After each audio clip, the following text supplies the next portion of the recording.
Assalomu alaykum aziz tomoshabinlar. 100+ dasturi orqali sizlar bilan ko'rishib turibmiz.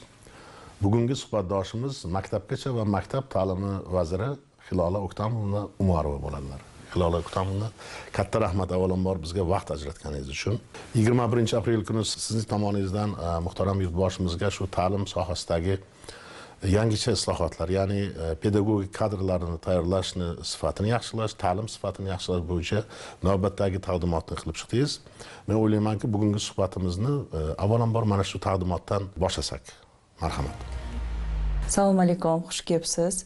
Albatta, hurmatli yurtboshimiz boshchiliklarida har bir soha va shu bilan birgalikda maktabgacha va maktab tizimi juda katta islohotlar qilinmoqda va shu bilan birgalikda ta'lim sifatini oshirish asosiy maqsad doimiy ravishda pedagoglarni qadrini, ya'ni pedagoglarning hurmatini, obro'yini oshirish va ta'lim sifatini oshirish masalasi doim dolzarb mavzu bo'lib kelgan va shu taqdimot doirasida ham pedagog kadrlarni tayyorlash tizimini yangi bosqichga olib chiqish, ya'ni har bir pedagogik universitetlarning transformatsiyasi bo'yicha taqdimot bo'lib o'tdi.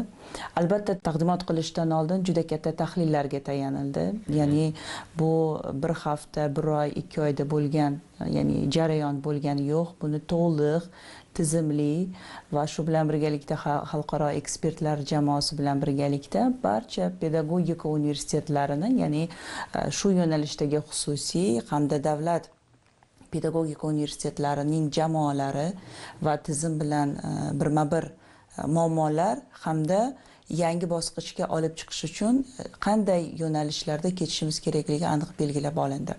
Va albatta hozirgi kunda 400 mingga yaqin pedagogika yo'nalishida o'qiyotgan yoshlarimiz, ya'ni talabalarimiz hozir tahsil olib kelishmoqda. Ulardan davlat pedagogika universitetlari hozirda 15 ta, ya'ni respublika bo'yicha bo'lgan bo'lsa, 61 ta xususiy pedagogika oliygohlari bor. Va albatta bilamizki, ta'lim sifati deymiz, lekin ta'lim berayotgan pedagoglarimizga juda ham ko'p narsa bog'liq. Har bir o'quvchi ijodkor deb bilaman.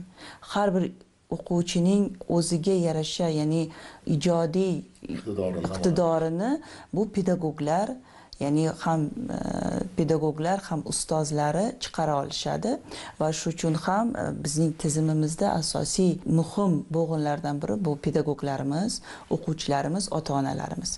Albatta, mana oxirgi yillarda butun